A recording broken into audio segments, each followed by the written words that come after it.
So hello, this is the third lecture in the series of PDE.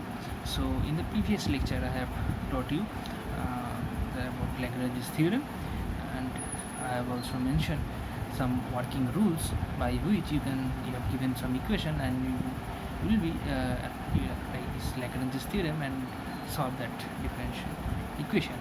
So basically in the working rules, if you remember, there are 4 points I have mentioned by which you can solve any first order linear, partial, linear or partial linear PDE by this method. Okay, so I have also given you some examples, particularly 2 examples from Lagrange's theorem by applying or using the steps I have mentioned as working rule, and these 2 examples actually are little different. Okay, so they're different from the perspective of the solution technique. So our motivation is to introduce to you some other mathematical problems from this Lagrange's theorem. The solution of whose are a little bit different. So actually my aim is to introduce to you actually 4 problems I have in my mind, that I'll introduce you 4 types of solution technique or solutions. These 4 problems are actually the methods, means the steps we will use in these 4 problems are differs quite a bit. Okay, so in the first 2 examples I have, if you remember, the first example was AP plus AQ is equals to 1, and the second one is this. So in these 2 sums I have explained how to solve these 2 examples, and now our aim is to give you an example of another problem. So this problem is basically 2y z minus 3p plus 2x minus zq is equals to y 2x minus 3.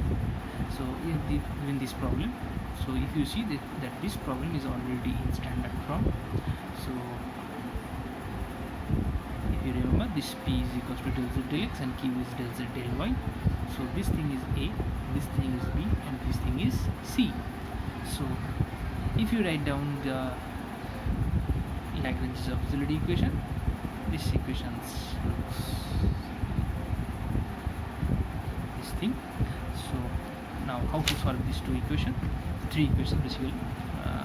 So for this we will apply a clever method. So what is that method? If you do, or I told you that you have to find or you have to solve these 3 things. But the problem is you can't take any 2 ratio from here, because if you take, for some example, if you take these 2 ratio, you will, or you can check that you can't solve these 2 things, because there is z part and the integration here, the independent variable is x and y, but z is there, you can't remove it, so you can't solve this, or you can't integrate this thing. Also, if you take these 2 things, you will also see that there is x, you can't remove, so you can't integrate this thing. The only way you can integrate if you take these 2 terms. Okay, so if you take these 2 terms, this y part cancels out, so we have z minus 3 here and 2x minus 3 here. So if you cross multiply these 2 things, you will get this equals to c1. So this is the u1 function. Now how to find u2 is a very clever thing. So for this we take the multiplier approach. What do? We multiply this ratio, numerator and denominator, by half, numerator and denominator by y, and this thing, numerator and denominator by -1, and we add this thing, and it will come out as this. The denominator will be 0. You can check it yourself. we are using, if you remember this formula, we are using this formula. Okay, so now if you equate this thing to this or this or this, you will have half dx plus y dy minus dz equals to 0. So if you integrate, you will get this equals to c2. So that is our u2. So basically our solution you can write in a simple way, that is phi of x square minus 3x minus z square plus 6z comma x plus x square minus 2z.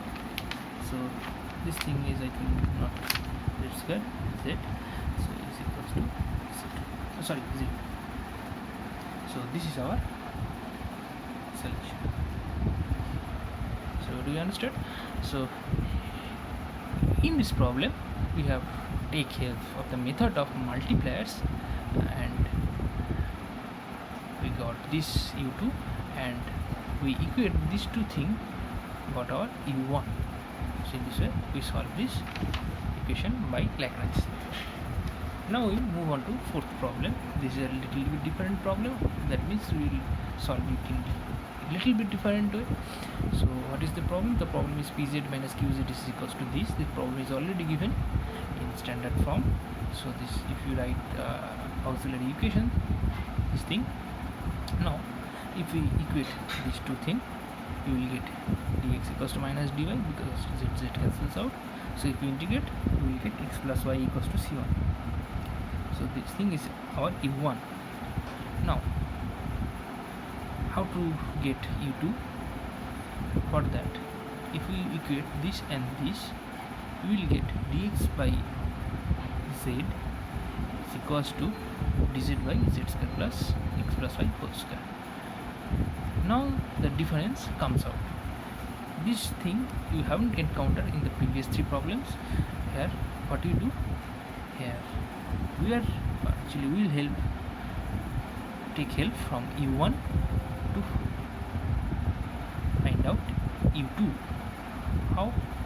We use this relation. Here we put x plus y as c1. Without putting this, you won't be able to solve this thing, because y is there. So but here our variables are x and z, y is not there, so you can't integrate this thing. So for that you have to remove this thing. So while taking help from this, our system reduces to dx by z, x equals to dz by z square plus c1 square, because x plus y equals to c1. Okay, so if you integrate, z goes to this side, and if you integrate, this thing is z, sorry, x, and this thing is, if you integrate, it will come out as half log z square plus c1 square, and c2 is integration constant.